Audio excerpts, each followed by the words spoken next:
Hello everyone. If it's your first time to the channel, welcome, and if it's not, welcome back. As most of you may know, CoreTCG hosted a 1,024 player online regional this past weekend, which as of today is the biggest online regional that has occurred in North America. I happened to participate in the regional and I finished 60th, so top 64. It was my first ever regional that I've participated in for any card game, so super excited, and I've just been honestly ecstatic with the result. I am a member of Meta Monster Gaming, so I wanted to give a shout out to my team and to the owner, Joshua Sanchez, for helping me get into the game. Joshua dabbles in a bunch of different card games, so if you need, he buys and sells cards, so if you need any cards for pretty much any card game, just reach out to him. It's a great sponsor and it's a really good team to be on. So with that, like I said, I finished 60th. I did go 7-3. All of my losses happen to be into the mirror. I did play Zoro for this event, which is crazy because I actually happened to tech for Zoro, but just wasn't able to take it today. So first, I want to start off with the deck profile, and then just kind of run through my matches and let you guys know how I did. So first, I did run 4 Otama. Otama is just the best, one of the best red 2Ks. Just very versatile, able to give any of your opponent's characters minus 2,000, so you can combo it with some of your other monsters to kind of attack over things a little bit easier. I ran 4 Makino, as I am playing Zoro. Just the ability to pump up any red 1-drop by 3k is really good. It's also a 2k counter, so that really helps. 2 little tech cards that I ran, so I did run 2 Magra and 2 Gordon. Magra has the same effect as Makino, where it can pump up a red 1-drop by 3k, so it's really versatile, but it also makes it to where it's not a 2k counter, but you can just play it and you don't have to rest it. So you can have another attacker for next turn. And then I played 2 Gordon because I am playing, spoiler, 4 of the 5-drop Marco, which on play can KO something that's 3,000. So if you already have Gordon on play, or if you go second on turn 3, you can bottom deck the Gordon, give a 6k body minus 3, and then you can just play Marco to KO it. For the searchers, I did play 4 Izo. Izo is just a Whitebeard searcher. The Whitebeard characters are really good at the moment. Played 4 Buggy, just to be able to search out a lot of events. I'm running 11 events in this version, so it is a little bit on the lower side, but Buggy's just really good in the mirror against Law, as it can't be KO'd by slash characters, and so it's kind of a target for removal in a way, so it helps save some of your other bodies from like opposing like Vistas or Robins, things like that. I'm playing 4 Dodon, which is just mandatory in any Zoro and Law deck, searches out any of these cards here. And then some of the tech that I ran 4 Vista. I know it's not really common right now, but Vista's just really good in the mirror, and it's really good against Zoro. Like I said, I did play 3 mirrors, and then I played 2 Zoro, or 2 against 2 Law, sorry. And just being able to put them behind a little bit, because you can just play Vista on, if you go first on your second turn, to KO something, and then still swing at leader. Swing at their life is really good. When you pair them with Otama or Gordon, it can get over blockers. Just really versatile, and I found it to be really good. I did play 4 Zoro. Just Rush. Rush is really good right now. I played 3 Jozu, so I did play a little bit. I only played 11 2Ks. I know in a lot of Zoro lists I played 12. But I just kind of really preferred I really like the versatility of the Vista. You could cut out a Vista, put in a 4th Jozu. I didn't run any of the blocker Marco. I've been playing for a week with this deck before the ban list actually went into effect. So I just kind of figured I'd try it out without the 4-drop Marco. You can cut a Vista for the Marco as well. And that might be what I do going forward, just to help give a little bit more defense, but the deck itself performed really well. And then finally for the characters, I did play 4 of the 5-drop Marco, so it's essentially like the boss monster. It's just really good. It's kind of really hard to kill. Like I said, you run 11 events in this deck, and so you just kind of constantly have fuel to pitch to keep them alive. Then finally for the events, I ran 1 Rad Beam. It's at 1 for a reason. It's just an amazing defensive tool. 4 guard points, so you do have to up the number of guard points that you run now that Radical Beam was banned. I only ran 3 of the Fire Fist. The reason I ran a little bit lower of a event count is because there are times where like you'll shuffle and then you'll end up with 2-3 events in hand, and ideally you want characters more than the events themselves. And then with Buggy, you kind of it's almost like you have 4 extra events. And then finally, the 3 tech cards that I decided to run for the event were 1 Diablo Jambe and 2 Fiery Doll. I ran 2 Fiery Doll because it's really good against Whitebeard, and I had a feeling that Whitebeard was still going to be really good. Fiery Doll actually won me a match against Whitebeard, just being able to pump up my leader an extra 4,000, putting him up to 10. Was able to win me a game. And then Jambe, just most people don't expect. Against Whitebeard, a lot of times they'll go down to 0 life. They might have the Marco blocker, and so you can just kind of swing through the Marco blocker. Against Yellow, if they happen to trigger a Brûlée out of last life, then you can just Jambe to go through that Brûlée. Against Law, happen to get the trigger out of life, which KOs a 3 cost or lower blocker. I was able to KO a Beige in one of my matches, and so that put him behind. He wasn't able to shambles that turn, and so it just gave me a lot of leeway there. And now for the tournament recap itself, like I said, I did go 7-3 in the event.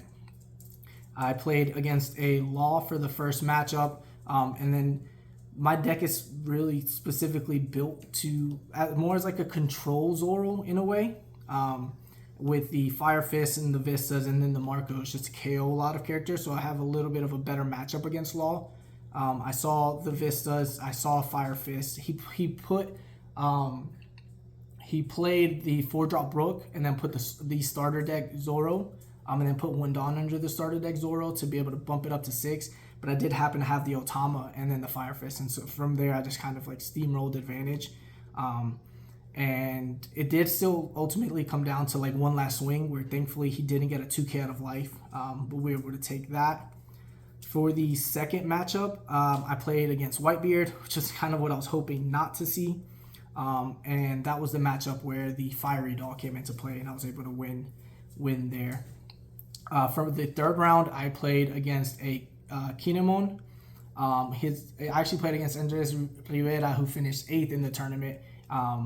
And same, I was able to see a lot of my removal really early, so I played Gordon my first 2 turns.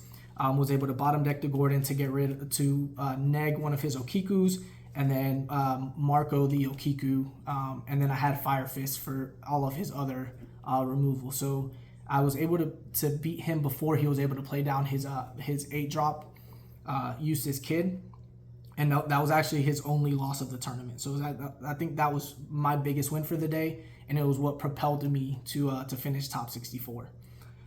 For the 4th round, again, I played another Whitebeard, and it was both were Strawbeards.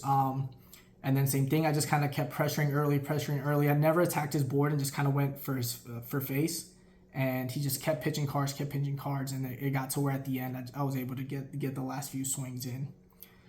So I did start off 4-0. I started off really, really hot. And then things kind of, they didn't really go downhill because I still did really well, especially for my first tournament, but I would have loved to have been able to keep up the momentum. So round 5 and 6, I actually played against the Zoro Mirror. In round 5, in the first Zoro Mirror, he actually triggered 3 Fire Fists out of life to KO, I want to say he KO'd a Vista, the Dawn, and a Buggy.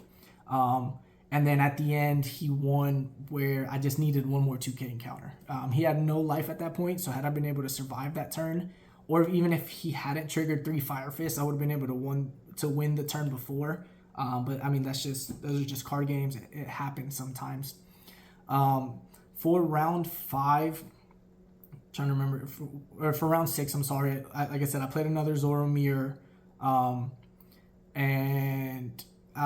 yeah, that one, I think I kind of got steamrolled a little bit, honestly. Like, I didn't see any 2K counters at the start, and he went, I was able to go first, he went second, and just swung 6 with leader and played a Rush Zoro, swung 6 again. And I didn't see any 2K counters until like my last 2 life, so I had to go down to 2 life really early off of just 6K swings. So just kind of, it was wasn't able to come back from that. It was a little bit too late. And I even spoke to him after, and he said, yeah, I feel like you just went down to 2 life way too early, but I mean, there was nothing I could do. I didn't see any defense at that point. So at that point I was 4-2. And then I was just speaking to my wife, trying to regain, because I knew like just positive vibes at that point. Like my goal with it being my first one, I was kind of hoping for 7-3 to finish top 128. And so for round 7, I actually played against Katakuri, which going into the tournament was what I was most worried about, just because all it takes is some good triggers on their part, and then that's all there's nothing you can do about it. But I was able to get him down in life pretty early.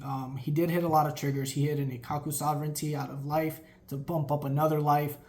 He did play the I can't remember the name of it, but like the I think it's like overheat or just a heat event where it makes me trash a life when I had 4 life.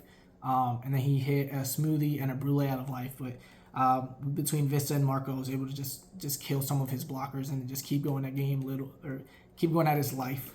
And so I was able to take that. So at that point I was 5-2.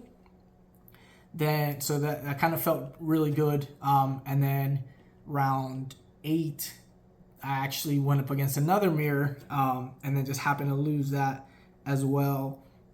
He did a play in the mid game where I kind of defended life a little bit too early, but it was because the last mirror I hadn't been able to defend life, and so I defended a little bit too aggressively, and then he Gordoned my Marco, and then swung at it with the Dodon. I brought it back with an event, and then he Gordoned it again, and then just kind of used a bunch of little weenies to kind of kill it, and he was able to helped him clear my board really, really easily. And then from there, he just kind of like steamrolled the advantage. He played the blocker Marco at the end, and if I would have drawn the jump, so he had like 8 cards in hand at the end. He still had 1 life. I swung for 7 with a rush Zoro, and he took, even though he had the counter, and unfortunately though I didn't have the Jambe. When he swung at life on his next turn, I got the Jambe out of the last life. So had it just been 1 life earlier, I think I would have been able to take that game because I did have the Fiery Doll in hand, and then I still would have been able to swing for 6 Dawn left, 6 on leader, so like 12k, 14k. He didn't have the count. I think it would have been 12k at that point, and then he didn't have counter for that. So it's a little bit unfortunate, but it is what it is. Then so I was 5-3 at that point. Round 9, I did happen to get a bye. So the opponent, I think who I would have played was 5-2, and then he happened to lose. So I think he just dropped from the tournament. I don't know if he didn't know that 7-3 could still get top 128, or just at that point was just tired from playing. But I did happen to have a bye there essentially. And then finally I was 6-3, and then 10th round I happened to play a Law, which I was really happy to see, as I feel like that's my best matchup, especially with this version of the deck that I'm playing. And then that one, yeah, I was able to win it pretty easily. And then I was able to finish 7-3. My 3 losses, all 3 finished top 32. So I think that really helped my tiebreakers. And then 2 of my wins, one, like I said, finished 8th in the tournament. He finished 9-1, and another guy also finished 7-3.